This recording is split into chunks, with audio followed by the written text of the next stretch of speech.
वो स्त्री है, वो कुछ भी कर सकती है। इंडियन फिल्म इंडस्ट्री की स्त्री मूवी और स्त्री मूवी का ये डायलॉग ये अक्सर सच बनकर हमारे आपके सामने आ ही जाता है। और ऐसा हो भी क्यों ना, स्त्री आज घर के अंदर जितनी सशक्त है उतनी बाहर भी तो दिखती है। नमस्कार, मैं हूं आपके साथ गीत उदय सैनी और आप देख रहे हैं जस्ट हिंदी का ये बेहद खास programme real life untold story. मकसद यही होता है कि स्क्रीन पर आपके सामने ऐसी ऐसी कहानियां, ऐसी अनंत कही कहानियां लेकर आएं, साधारण व्यक्ति की असाधारण कहानियां जो अपने आप में काफी मोटिवेशनल हैं, दूसरों को प्रेरणा देती हैं, प्रेरणादायक कहानी। एक बार फिर ऐसी ही कहानी लेकर हाजिर हो चुके हैं इस प्रोग्राम में रियल लाइफ अनटोल्ड स्टोरी में। वो स्त्री है, कुछ भी कर सकती है। जैसा कि मैंने पहले कहा कि स्त्री फिल्म का ये जो डायलॉग है अक्सर सच बनकर हमारे सामने आ ही जाता है। ये मैं इसलिए कह रही हूं क्योंकि आज रियल लाइफ अनटोल्ड स्टोरी में जिस कहानी को हम आपके समक्ष थोड़ी ही देर में कहीं आप समझने वाले हैं, सुनने वाले हैं, वो अनकही कहानी सिर्फ एक कहानी नहीं है, वो 17 साल का उनकी जिंदगी का एक संघर्ष है। कौन है वो? डॉक्टर प्रतिभा माही। डॉक्टर प्रतिभा माही, उनके बारे में आपको थोड़ा सा बता दूं कि वो एक साहित्यकार हैं, गजलकारा हैं, जो कि अंतर्राष्ट्रीय और राष्ट्रीय मंचों पर अनेक प्रस्तुतियां दे चुकी हैं। और गजलकारा के रूप में जब हम इनकी बात करते हैं तो एक विशेष पहचान है जिसमें प्रेम श्रृंगार भी है और सूफी रस भी है। उनकी गजलों में ये प्रेम श्रृंगार और सूफी रस ये उससे सराबोर होता है। अब तक उनकी 7 पुस्तकें जो हैं वो प्रकाशित हो चुकी हैं और उनके लेखन की वजह से, उनके साहित्य की वजह से आज उन्हें जो अचीवमेंट्स प्राप्त हुई हैं उनकी लाइफ में, उनकी उसी वजह से उन्हें काफ़ी अवार्ड से जो है नवाजा भी गया है। सो इसके साथ ही एक उपलब्धि ये भी है कि विभिन्न टीवी चैनल्स हों या फिर कहीं ना आकाशवाणी दूरदर्शन पर माही जी की कई प्रस्तुतियां जो हैं वो आप देख सकते हैं, सुन सकते हैं।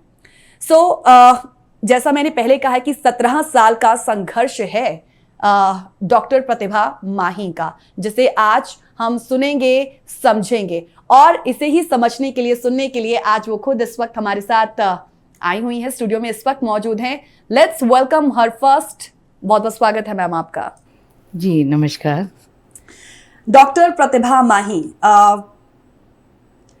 अगर इजाज़त हो तो मैं सबसे पहले जानना चाहूँगी कि जितना आपके बारे में सुना है आर्टिकल्स में, आपके इंटरव्यूज़ को जितना हम सुनते हैं, आपके वीडियोस को जितना इनफैक्ट हम सुनते हैं यूट्यूब पर या फिर अन्य माध्यमों से, उन सब में एक जो चीज़ है वो साफ तौर पर झलकती है।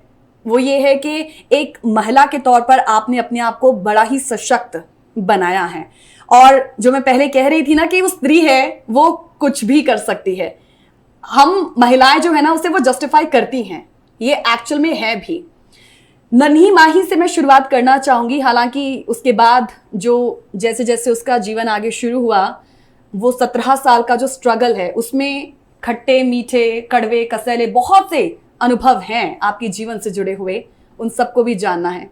तो क्यों ना शुरुआत फिर नन्ही माही से की जाए? जी ज़रूर, इजाज़त हो आपकी तो। जी। और सबसे पहले मैं जस्ट टीवी चैनल का शुक्रिया अदा करना चाहूँगी। बचपन से मैं शुरुआत करना चाहूँगी। जी। बचपन मेरा बहुत अच्छा रहा, सभी की लाडली थी। हम 5 भाई बहन हैं, 2 भाई और 3 बहनें, सबसे बड़ी मैं हूँ। ओके। और मुझे बचपन से ही कहानियाँ, कविताएं ये सब पढ़ने का बड़ा शौक था। तो जो सुभद्रा कुमारी चौहान हैं, दिनकर जी हैं और हजारी प्रसाद, ये काफ़ी कवि हैं जो पुराने, इनकी कविताएं मुझे शुरू से ही पहले क्लास से लेके और 5th तक की अब तक याद है। वाह, क्या बात जबकि है। 50 साल हो चुके हैं इस चीज़ को, 40 साल मान सकते हैं। जी बिल्कुल, तो अब तक याद है ये अपने आप में। जी। तो उसकी एक कविता थी, शायद दिनकर जी की है, नाम ध्यान नहीं आ रहा किसकी है मुझे। वो थी, उठो लाल अब आंखें खोलो, पानी लाई हूँ मुंह धोलो, बीती रात कमल दल फूले, उनके ऊपर भंवरे झूरे, चिड़िया चहक उठी पेड़ों पर, अच्छा। बहने लगी हवा अति सुंदर, नभ में न्यारी लाली छाई, धरती ने आपको प्यारी चौपाई। बिल्कुल जैसे याद आपके जहन में वो उतरी जी। हुई है। This is incredible. तो इस तरह से ये मतलब जहन में उतर गई थी। हाँ। फिर मैं ये सोचती थी ये कविताएं लिखी कैसे जाती हैं। अच्छा। अब बस यही दिमाग में घूमता रहता था कि कैसे लिखूं, ये कैसे लिखी जाती। मैंने बहुत किताबें पढ़ डाली उस अच्छा, टाइम। क्या उम्र रही होगी तब तक आपकी? उस टाइम मैं होंगी कम से कम, बचपन से ही समझ लो 6-7 साल से ही मुझे शौक था। काफी कम उम्र से। पहले क्लास की कविता, जो बच्चे अब भूल गए होंगे, पहली कविता थी, यह देखो ये मेरी गुड़िया, अम्मा तुमने देखी गुड़िया, मैं झूले में इसे चलाती। आई डू रिमेम्बर, तो मुझे अब तक याद है। तो वहां से शुरुआत हुई। और जब 5th क्लास में, एक वो और तुम्हें पता नहीं 5th में थी, अच्छा। हटकर बैठा, आपने भी पढ़ी होगी, हटकर बैठा चांद एक दिन माता से ये बोला, सिलवा दे माँ मुझे ऊन का मोटा एक जगोला। जी जी। तो ये भी आपने सुनी होगी। और एक कविता वो थी, रणबीर चौकड़ी भर भर कर चेतक बन गया निराला था, राणा प्रताप के कोड़े से पड़ गया हवा का पाला था। और एक थी, वीर तुम बड़े चलो, धीर तुम बड़े चलो। इस तरह की काफी कविताएं थी जो मेरी प्रेरणा बनी उस टाइम। फिर सोचती रहती थी, फिर टाइम बीतता गया, फिर थोड़ी बड़ी हुई और मेरी मम्मी को भी लिखने का शौक था। फिर एक दिन मैं जब घर में कुछ ढूंढ रही थी तो मुझे एक अटैची मिली। अच्छा। और उसमें मम्मी के लेटर्स मिले मुझे। अच्छा। वो लेटर्स जब मैंने खोले ना पढ़े तो वो शेर शायरी में थे। अच्छा। मैंने मम्मी से पूछा, अच्छा। उस टाइम मैं लिखती नहीं थी। हाँ। तो मैंने मम्मी से पूछा, मम्मी ये आप शेर शायरी लिखते थे? पहले आप कैसे लिखते थे? तो उन्होंने बताया। फिर बोले, वो मैं जब भी कुछ लिखती थी तुम्हारे बाबूजी के लिए तो हमेशा चिट्ठी शेर शायरी में ही लिखती थी। तो वहाँ से मुझे एक प्रेरणा और मिली कि भाई मैंने उस टाइम तय किया कि जिस दिन मेरी शादी होगी उस दिन पहला लेटर में शेर शायरी का भेजूंगा। अच्छा। वाह। लेकिन तब तक कुछ पता नहीं था। अच्छा। बच्ची थी तब तक। फिर धीरे धीरे टाइम बीतता गया। फिर मैं 9th क्लास में जब पहुंची तो मेरी एक फ्रेंड है, उसके साथ मेरी दोस्ती हुई और हम दोनों की दोस्ती इतनी गहरी हुई कि वहां से हमारा लेखन शुरुआत हुई। तो सबसे पहले मैंने शिव जी को समर्पित एक भजन लिखा था, उससे पहले। अच्छा। जब वो मिली है उससे पहले। उस भजन की वो लाइनें हैं, सुन लो शिव जी मेरी पुकार, आई भिक्षा लेने द्वार, अच्छा। पूरी करो कामना मेरी। ये पहला आपने वो लिखा था? ये मेरा पहला भजन था। अच्छा, ओके। उसके बाद फिर दोस्ती के ऊपर, प्यार के ऊपर शेर शायरी। फिर वहां से मतलब माँ शारदे ने 9th क्लास में मेरे हाथ में कलम थमा दी थी। बाल कहें काले से ही आपका साहित्य की ओर ऐसा रुझान, साहित्य से नहीं हम कहेंगे, कविताओं से जो रुझान शुरू हुआ और उसके बाद वो बस आगे बढ़ता चला गया। उसके बाद तो माही ने फिर पीछे मुड़ के कभी देखा ही नहीं। लेकिन यही लेखन हो, कविताएं पढ़ने का एक कहें ना जो एक रुचि हो, इनके अलावा नन्ही जो प्रतिभा है माही थी, उसका और शौक किस किस में था? और पेंटिंग का बहुत शौक था।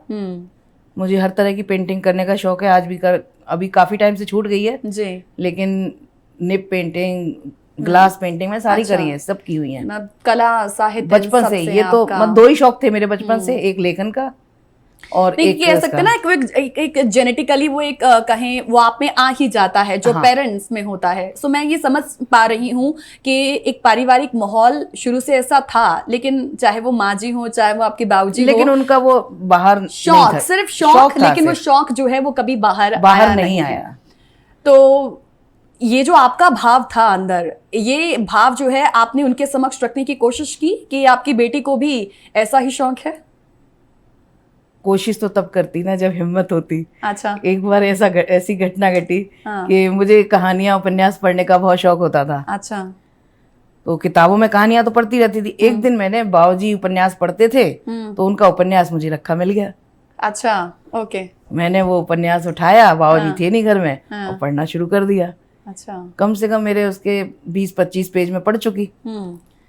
इतने में रात को शाम को बाबूजी आ गए। उन्होंने देखा, इतने गुस्से हुए, एक तो थप्पड़ चढ़ा मेरे गाल। ओह, अच्छा। और बोले, अगर आगे से उपन्यास पढ़ा ना, देख लिया मैंने तुझे पढ़ते, तो तेरी टांगे तोड़ दूंगा। अच्छा। मैंने सोचा, मैंने कि आखिर इस उपन्यास में है क्या चीज?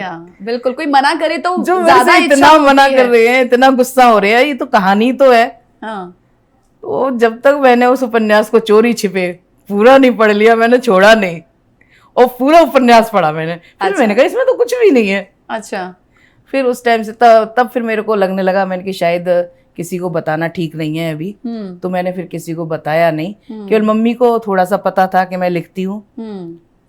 लेखन चलता रहा। शादी से पहले 4 उपन्यास भी लिखे मैंने, कहानियां भी कई लिखी जी। तो बस ऐसे ही चलता रहा। पर फिर मैं ये समझूं कि मतलब जब उनको आपके इस एक इंटरेस्ट, एक दिलचस्पी के बारे में पता चला तो शायद उन्होंने इसका एक प्रतिरोध किया, वो इसके शायद विरुद्ध थे, ऐसा कुछ था?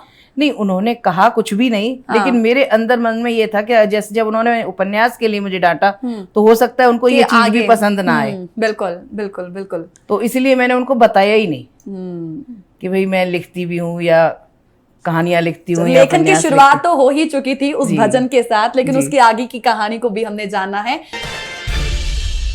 उस छोटी सी उम्र में ही पढ़ने का शौक, कविताएं पढ़ने का शौक, कविताएं लिखी कैसे जाती हैं, कैसे बनती हैं, कैसे शब्द उसमें जो हैं वो केरे जाते हैं, इन सब की जो जिज्ञासा है डॉक्टर प्रतिभा माही में शुरुआत से ही थी। लेकिन उसके बाद कहें जो रुचि है वो, और कहते हैं ना जिज्ञासा जो है वो आगे बढ़ती रहती है। उस उपन्यास को पढ़ने के बाद तो जिज्ञासा जैसे और बढ़ गई थी कि आगे और क्या होता है साहित्य में। मानकर आप चल सकते हैं कि जिन की कविताएं, जिन महान कवियों की कविताएं डॉक्टर प्रतिभा माही ने अपने बचपन में उन बुक्स के माध्यम से पढ़ी हैं, और आज वो जिस पोजीशन पे हैं, आज जिस पोजीशन पे हैं, आज हम कह सकते हैं कि उन कवियों की ही कतार में उनका जो एक नाम है जुड़ चुका है, which is a biggest achievement for her. और डेफिनेटली उनका जो लेखन, उनका जो साहित्य है वो हम सबके लिए भी प्रेरणादायक है। डॉक्टर प्रतिभा माही जी, एक बार फिर से आपका स्वागत करते हैं प्रोग्राम में। बाल काले की तो हमने बात कर ली, लेकिन यहीं से एक साहित्य को और जानने समझने की शुरुआत तो हो चुकी थी। लेकिन इसके बीचों बीच एक वो समय भी आता है जब कहीं स्कूल से हटकर जो है पढ़ाई, हम हायर स्टडीज के लिए कॉलेज जाते हैं, एंड देन उसके बाद वो एक ऐसा वक्त, आपका एक दशक ऐसा, वो एक एरा जब शादी जो है बच्चियों की जल्दी कर दी जाती थी। कुछ ऐसा ही आपके साथ भी हुआ था, और उसके बाद मैं कह सकती हूँ कि एक 17 साल का जो संघर्ष है वो एक बहुत लंबा चला, लेकिन आपने उसे भी फेस किया है।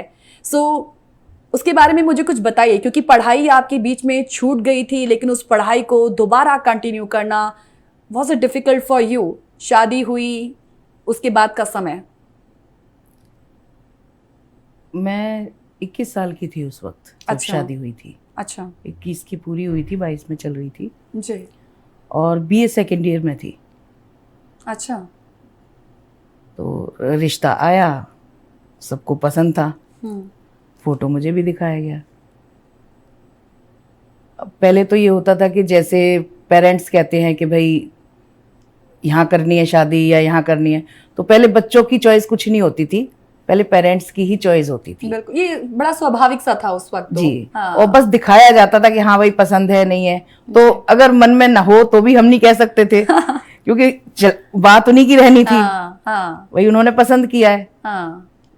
लेकिन मेरे साथ कुछ ऐसा हुआ कि जब उनका फोटो आया, अच्छा, ये आपसे पहली बार शेयर कर रही हूँ। अच्छा। तो मुझे उस फोटो से ही प्यार हो गया। वाह, प्यार परवान उसी वक्त चढ़ गया, है ना? और वहां से फिर जब वो फोटो से प्यार हुआ, उसके बाद फिर मैंने कुछ गीत लिखे।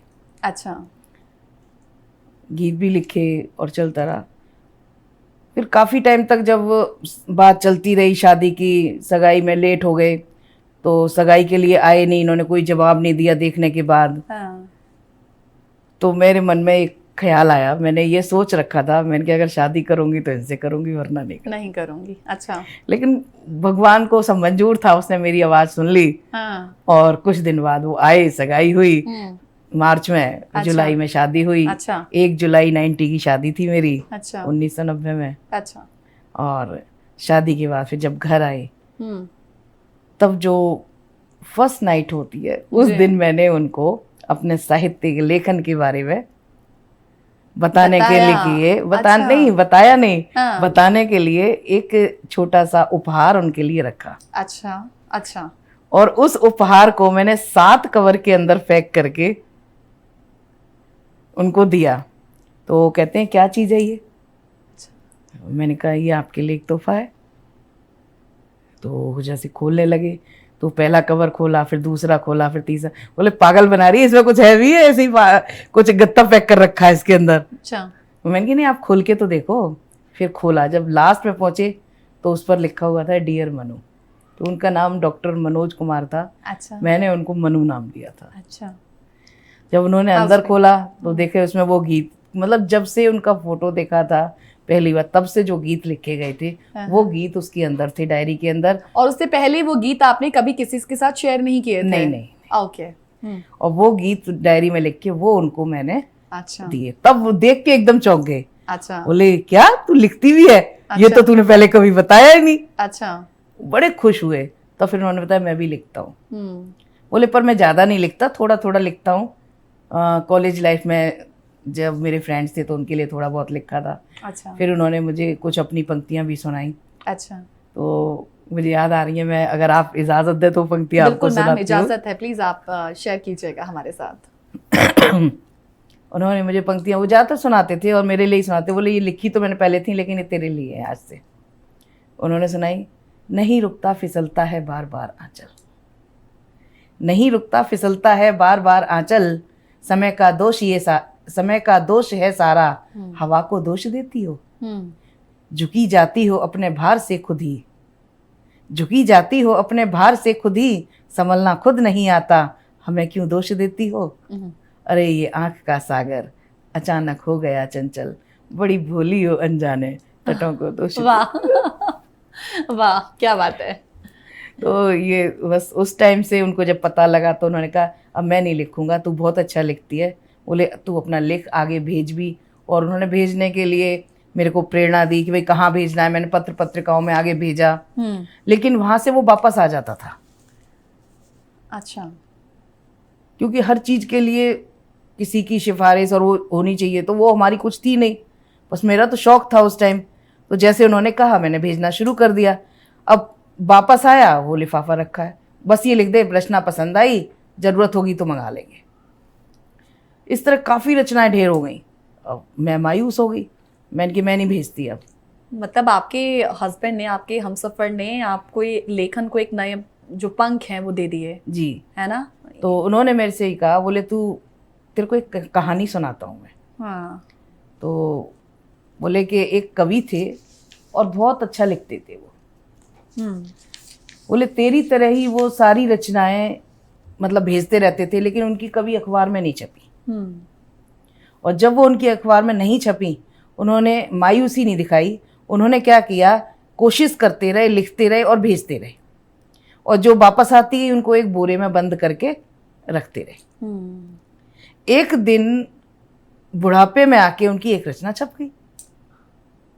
और जब वो रचना छप गई, छपने के बाद लोगों को पसंद आई, लोग बहुत खुश हुए। तो उन्होंने मांग करनी शुरू करी। अब उनकी रचनाओं की मांग होने लगी।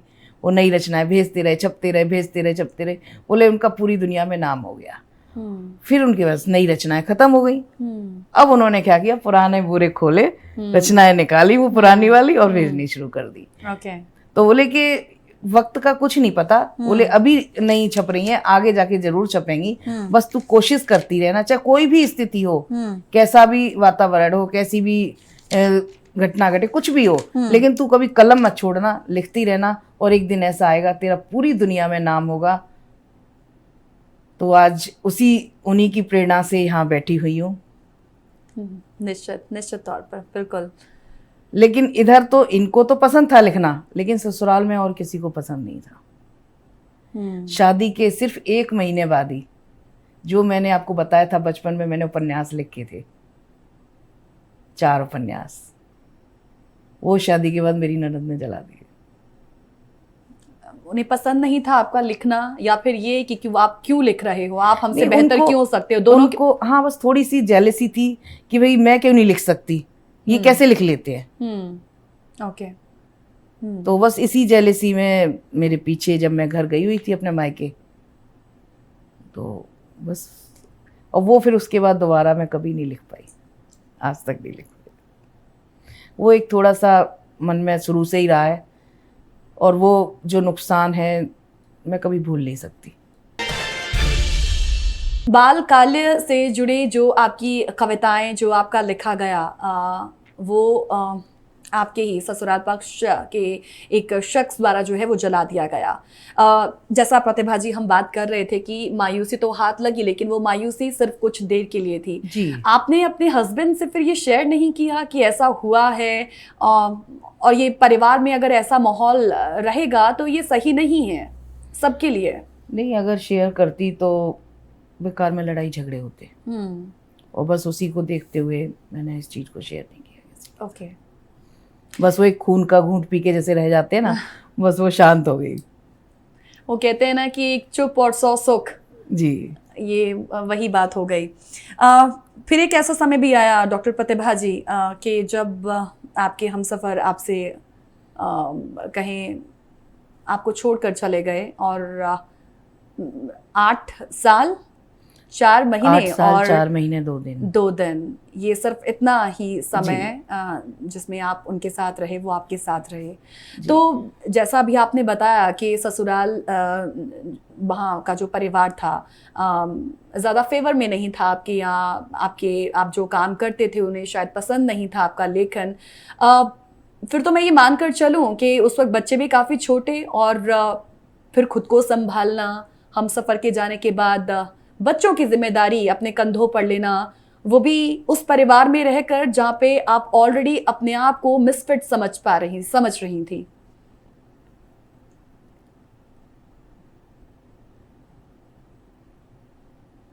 वो वक्त ही कुछ ऐसा था कि इनका भी अचानक ही जाना हुआ।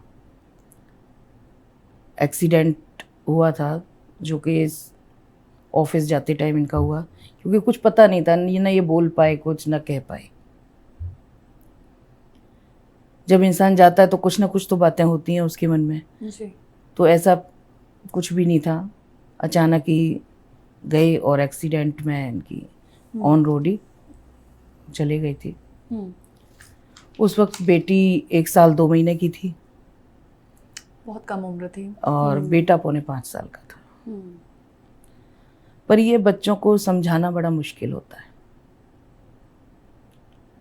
खुद को तो इंसान समझा ले, फिर भी अब ससुराल वालों को भी ये इतना वो नहीं था, वहाँ भी लड़ाई झगड़े। इनके जाने के बाद काफ़ी 1 साल तो ऐसा गया कि मैं आपसे शेयर भी नहीं कर सकती, इतना कठिनाइयाँ, दर्द भरा के बस बता भी नहीं सकती। इतने लड़ाई झगड़े, साजिशें, मतलब बहुत कुछ रहा। लेकिन कहते हैं ना वो साथ होते हैं, लेकिन इन्होंने मेरा जाने के बाद भी साथ नहीं छोड़ा, हमेशा मेरे साथ रहे, आज भी मेरे साथ हैं। जो भी प्रॉब्लम होती है आके मेरी मदद करते हैं। और ये रियलिटी है कि अगर वो नहीं होते अभी भी मेरे साथ, तो शायद मैं इस मुकाम पर भी नहीं पहुंच पाती। तो एक शेर है ये अहमद फराज जी का, मुझे याद आ रहा है, तो मैं बताना चाहूँगी। हुआ है तुझसे बिछड़ने के बाद ये मालूम कि तू नहीं था, तेरे साथ एक दुनिया थी। तो क्या कह सकते हैं, इंसान चला जाता है, सिर्फ उसकी यादें रह जाती, लेकिन कहते हैं वो जाता भी कहीं नहीं है, वो हमारे साथ ही रहता है। और उनके जाने के बाद इतनी कठिनाइयाँ आई कि ससुराल वालों ने चाहा कि इसको कैसे भी घर से निकाल दें। यहाँ तक कि जॉब भी मुझे दिलवाना नहीं चाह रहे थे। जॉब भी बड़ी मुश्किल से मुझे मिली। फिर वो चाहते थे कैसे भी उनकी बेटी को मिल जाए, लेकिन कुछ दोस्त वगैरह थे मेरे हस्बैंड की, उन्होंने मदद की और मेरी जॉब लगवाई। जो उनके काम थे वो सारे करवाए। उसके बाद फिर भी लड़ाई झगड़े घर में रहे, मनमुटाव। वो नहीं चाहती थी मैं घर में रहूं, इस बात पे झगड़े रहते थे। पर जो मेरे ससुर थे वो मेरी मदद करना चाहते थे। वो हमेशा यही सोचते थे कि इतनी छोटी उम्र में ये कहाँ जाएगी, कैसे जाएगी, तो मैं मदद नहीं करूँगा, कौन करेगा इसकी। 2 छोटे बच्चे, घर में और कोई नहीं था, अकेले मेरे हस्बैंड और एक उनकी बहन, 2 ही मेंबर थे बस।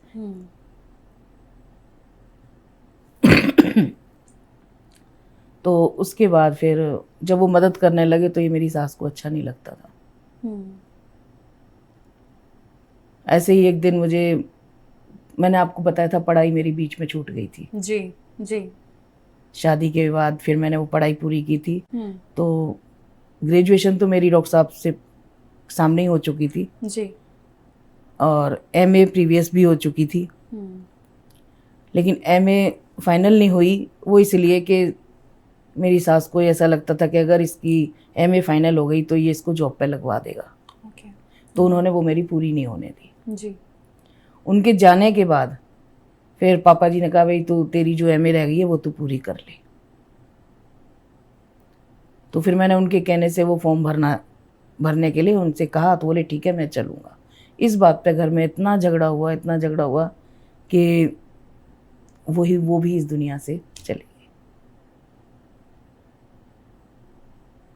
वो सहन नहीं कर पाए, कुछ बेटे का गम, कुछ हम बच्चों का, कुछ लड़ाई झगड़े, तो उन्होंने फिर सुसाइड कर लिया। तो डॉक्टर साहब को 1 साल पूरा होता, उनकी उस दिन 13वीं थी, और उस 13वीं वाले दिन मुझे घर से निकाल दिया गया, बच्चों समेत। बोले अपने बच्चों को लेके जहाँ तुझे जाना है जा, और हमें अपनी कोठी बेचनी है, तेरी मर्जी है, वहाँ रह तू जाके। जॉब थी, अच्छा था। इधर हमारे घर मायके वाले बड़े परेशान थे जी, क्या करें क्या ना करें। वो मुझे ले गए। ओके। और जब उन्होंने कहा तो मैंने भी उनसे कह दिया, मैंने कि ठीक है, जब ये रखना नहीं चाहती तो मैं ज़बरदस्ती इनके साथ क्यों रहूं।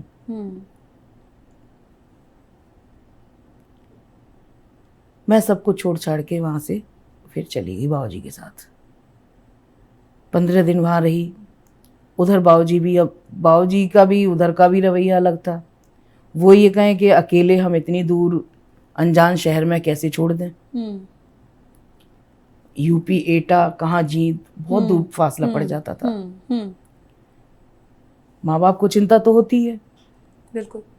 तो उन्होंने उस टाइम कहा कि भाई तू यहीं रह और जॉब छोड़ दे। ओके। अब यहाँ मेरे लिए सबसे बड़ी प्रॉब्लम कि मैं जॉब छोड़ूं ना छोड़ूं। मैंने बहुत सोचा, मैंने कहा अभी तो सब मुझे प्यार करते हैं, भाई और बहन, किसी की शादी नहीं हुई है, आने वाले वक्त का नहीं पता किस तरह का वक्त आए। तो मैंने आगे की सोच के मैंने अपनी जॉब छोड़ी नहीं, उनको बिना बताए आके ज्वाइन कर ली। और आज उसी जॉब के भरोसे मेरे बच्चे पढ़ गए और मैं अपनी लाइफ का संघर्ष करते हुए आगे बढ़ रही हूँ। निश्चित तौर पर ये 17 साल का संघर्ष, ये आप ही जानती हैं कि आपके लिए जो है वो कितना कठिन रहा होगा। लेकिन माही जी, वो होते हैं ना, कहते हैं कि हथियार, किसी पे वार करना है तो आपको हथियार चाहिए, उसका इस्तेमाल हो तो इंसान की मृत्यु हो जाती है, घायल हो जाता है। लेकिन जब कोई वार शब्दों से करता है तो दिल जो है वो टूट जाता है। ये आपके साथ भी हुआ होगा। दिल टूटता है तो जैसे ना कहीं बिजली बनकर आपके दिल पर जब वो गिरता है तो आपके लिए सब कुछ टूट जाता है। माही के लिए भी ऐसा ही हुआ होगा। लेकिन वही जो स्थितियां हैं कहीं ना कहीं आपको शक्ति भी देती हैं, एक अंदरूनी शक्ति भी देती हैं। वो आपके साथ भी बिल्कुल यही होता है ना, कि अगर इंसान एक बार गिरता है तो फिर उठता है, फिर संभलता है, फिर गिरता है, फिर उठता है, फिर संभलता है। ये जिंदगी का सार भी तो यही है। ये जिंदगी का सार यही है। और इसी चीज से हम सीखते सीखते सीखते सीखते आगे बढ़े हैं। लेकिन बिल्कुल एक सिंगल मदर के लिए ये बहुत डिफिकल्ट हो जाता है, वो भी तब जब उसके बच्चे छोटे हों और समाज में उसके परिवार और साथ ही साथ ससुराल पक्ष की ओर से भी नहीं, ससुराल से तो कोई नहीं था, लेकिन मायके की तरफ से पूरा सहयोग था। मेरी मम्मी या मेरी सिस्टर, कोई ना कोई, मतलब जब तक बच्चे छोटे थे और मैं जॉब में थी तो कोई ना कोई मेरे साथ रहता था। और उसके बाद डॉक्टर प्रतिभा माही ने जॉब करते करते जो पैसे अर्जित किए उनसे अपना घर भी बनाया, और बच्चों ने अच्छी शिक्षा भी जो है वो ग्रहण की, और आज आगे उनके बच्चे भी अच्छी शिक्षा ग्रहण कर रहे हैं। नहीं, उनके बच्चे नहीं है अभी, बस बेटे की शादी हुई है। अच्छा। और बेटी अभी जॉब कर रही है। अच्छा। और अभी 21 में ही शादी हुई है, बच्चे नहीं है। अच्छा। पर ये दोनों अपने पैरों लेकिन पर निश्चित खड़े तौर पर हैं। आगे ऐसा होगा हाँ। जरूर कि वो आपके लिए एक प्रेरणादायी हाँ, जरूर लेकिन बनेंगे। उससे ठीक। बीच में एक ऐसा टाइम आया था कि मुझे हाँ। लगा था कि मैं बहुत कमजोर पड़ गई थी, तो एक बार मन में आया भी था कि सुसाइड कर लो, और चली भी गई थी, किसी को नहीं पता इस चीज का। ऐसे समय में ये ख्याल आते हैं। लेकिन फिर जब ये देखा कि भाई बच्चे अकेले रह जाएंगे, बच्चों को कौन देखेगा, वो पिक्चरों में देखते थे कि ऐसा होता है ऐसा होता, तो वो चीज़ें ख्याल आई। फिर मैं वापस लौट के आई, मैंने सोचा अब मुझे ज़िंदगी में कभी इस तरफ कदम नहीं बढ़ाना, ना सोचना, और सबसे पहले अपने बच्चों को अपने पैरों पे खड़ा करना है। और अब मेरी यही लाइफ है। बस उस दिन से कलम ने का साथ नहीं छोड़ा मैंने। बिल्कुल बिल्कुल। और ये जो कलम है ना, इसने मेरा अच्छा दिया। उस टाइम में जो एक शेर लिखा था वो मैं आपको बताना चाहूँगी। जब मैं अकेली थी बिल्कुल, तब मैंने लिखा था, आज हूँ तन्हा मगर कल कारवां बन जाऊंगी। आज हूँ तन्हा मगर कल कारवां बन जाऊंगी, बेजुबां बंदों की एक दिन मैं जुबां बन जाऊंगी। वाह वाह। छीन मत लेना कभी तू ये कलम इस हाथ से, छीन मत लेना कभी तू ये कलम इस हाथ से, सांस भी रुक जाएगी और मैं फना हो जाऊं। ओह, क्या बात है, क्या बात है। तो ये कलम ही मेरी ताकत है। इस कलम के ही बेस पर मैं यहाँ तक पहुंची हूँ। सुना है पूरी कि दुनिया में डॉक्टर नाम प्रतिभा है। माही जब लिखती हैं तो गाकर लिखती हैं, ऐसा क्यों है, मुझे ये जानना भी है। देखो सीढ़ी चढ़ रही हैं आज की ये नारियां, देखो सीढ़ी चढ़ रही हैं आज की ये नारियां, क्या से क्या कुछ गढ़ रही हैं आज की ये नारियां। हौसले भी बुलंद हैं, हौसले भी बुलंद हैं, एक नई परवाज है, ला सितारे झड़ रही हैं आज की ये नारियां। आपके बाल काले की बात हमने कर ली, आपके लेखन भी की बात कर ली, साहित्य को आप आगे कैसे लेके चलती गई अपनी कलम के साथ, उसकी बात भी हमने कर ली। 17 साल के संघर्ष की बात भी हमने की है।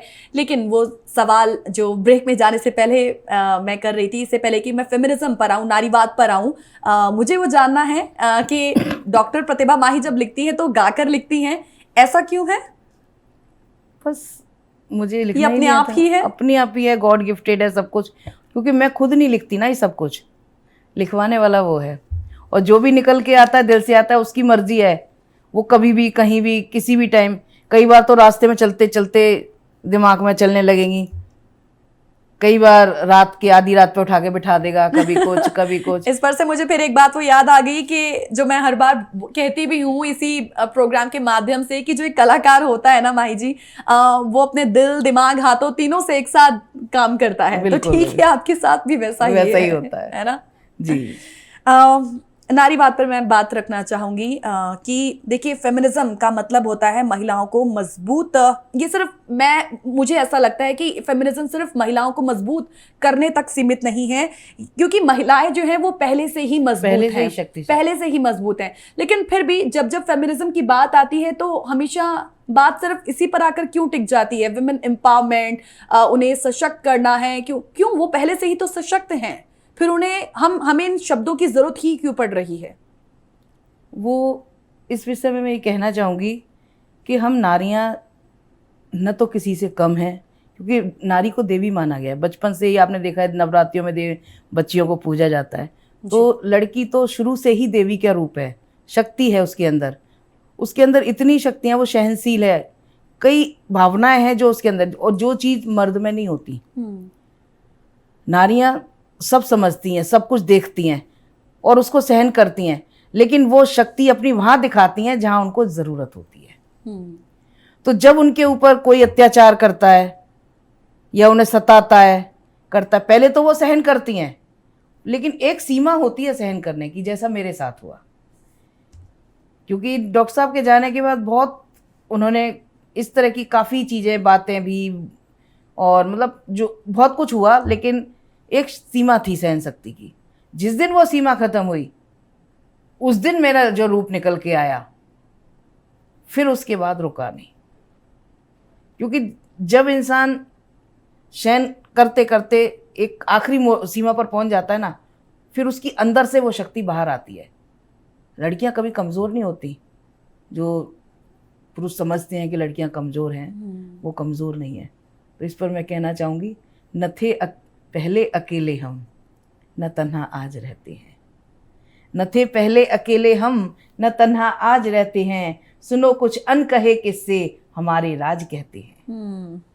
न थे पहले अकेले हम, न तन्हा आज रहते हैं, सुनो कुछ अनकहे किस्से हमारे राज कहते हैं। कभी शोला कभी शबनम कभी दुर्गा कभी काली, कभी शोला कभी शबनम कभी दुर्गा कभी काली, कयामत है खुदा की हम अजूबे हाथ कहते हैं। नारियां तो एक अजूबा हैं, उनको कोई नहीं समझ सकता।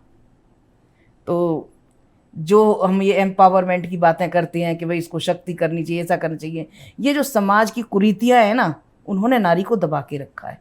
नारी कम नहीं है किसी से। मैं इसी पर से विधवापन की बात भी करना चाहती हूँ, क्योंकि ऐसा हमारे देश में शुरू एक कहे ना एक आदिकाल से ही ऐसे सिचुएशन रही है कि जब जब एक विधवापन के दौर से महिलाओं को गुजरना पड़ता है तो तमाम तरह की मानसिक यातनाएं जो हैं वो उसे झेलनी पड़ती हैं, फिर चाहे वो परिवार की तरफ से हो, अपने परिवार की तरफ से हो, ससुराल पक्ष से हो, या फिर समाज से ही क्यों ना हो। तो ये अक्सर होता भी है। तो आपको क्या लगता है कि आज का जो परिवेश है, आपका जो एक दौर रहा है, क्या आपको लगता है कि उस दौर में भी विधवापन आज भी हमारे समाज में एक औरत के लिए एक दंश जैसा है? बिल्कुल। ये चीज आज भी, चाहे हमारा समाज कितना भी आगे बढ़ चुका है, आधुनिक विचारों की बात करता है, एम्पावरमेंट की बात करता है, लेकिन फिर भी इस तरह की विधवापन और भी कुछ चीज़ें हैं। बेटियों के मामले में कहो तो बेटियों को छोटा समझते हैं, गर्भ में ही मरवा दिया जाता है उनको। जी जी बिल्कुल। ये सोचते हैं बेटी आएगी तो इतना, बहुत सारी चीज़ें सोचते हैं बेटी के बारे में, नारियों के बारे में। तो इसके लिए मैं क्या कहूँ, समस्याएं हैं, सिर्फ अपनी जगह पर बनी हुई हैं, लेकिन ये है ना, समस्याएं हाँ, तो बहुत हैं। हाँ, और इस चीज को वो औरत को कमजोर समझते हैं। जिस दिन औरत अपना शक्ति रूप दिखाती है, उसके बाद उससे कोई लड़ नहीं सकता। और जब तक वो खुद को कमजोर समझेगी, तो मैं तो ये कहूँगी जो भी नारियां हैं कभी खुद को कमजोर ना समझें। और सबसे पहली बात, जो हमारी बेटियां हैं उनको हम ऐसी शिक्षा दें कि वो अपने पैरों पर खड़ी हो, अपना कैरियर, अपना सब कुछ संभाल सके, यहाँ तक कि अपने पेरेंट्स को भी संभाल सके। जी जी। तो उसके ऊपर कोई हावी नहीं हो सकता। बिल्कुल। तो इसलिए मैं चाहती हूँ जो भी बेटियां हैं उनको पढ़ाया जाए, उनकी इच्छाएं पूरी की जाएं और उन्हें एक अच्छा मौका दिया जाए। तो बेटियां भी बेटों से कम नहीं है, तो हमारे देश में फिर इतनी भ्रूण हत्याएं नहीं होंगी। आजकल बेटियां कहाँ नहीं है?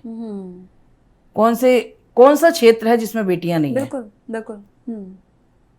हर क्षेत्र में बेटियां काम कर रही हैं। एरोप्लेन बेटियां उड़ा रही हैं, फौज में बेटियां लड़ रही हैं। कोई भी क्षेत्र नहीं है जहां बेटियां ना हो। बिल्कुल बिल्कुल सही बात कही है आपने। लेकिन बीच बीच में मैं फिर से वो समाज की बात की कि जो फप्तियां ही जो कसी जाती हैं समाज की ओर से, कुछ यही फप्तियां जो है वो महिलाओं को अंदर से सशक्त बनाती हैं। और डॉक्टर प्रतिभा माही, आपकी कहानी भी कुछ वैसी है जिसको आज हमने सुना है। जिंदगी का सफर आपका अच्छा रहा, जिसमें कुछ खट्टे मीठे कड़वे कसले हर तरह के जो है अनुभव रहे हैं। मैं जब आपकी वीडियोस को देखती हूँ, जब आपकी कविताओं को सुनती हूँ, आपके कविताएं बोलने का तरीका, आपके जब आप गजल पेश करती हैं, आपकी प्रस्तुतियां देने का जो तरीका है, उन सब में ना मैं डॉक्टर प्रतिभा माही में कुछ कह सकते हैं कुछ अलग देखती हूँ। मतलब आपसे जब नॉर्मल भी बात करती हूँ, मुझे उसमें एक नटखटपन नजर आता है। आप बहुत लाइवली हैं, आप बहुत आउटस्पोकन हैं। अच्छी बात यह है कि इतना सब कुछ सहन करने के बाद भी यू आर वेरी पॉजिटिव। ये आपका सर्वाइवल सीक्रेट है? जी नहीं, सीक्रेट तो नहीं, इसका पॉजिटिवनेस का ये 14 की बात है। और 14 में मैंने एक सपना कहो, सच कहो, क्या था मुझे नहीं पता। अच्छा।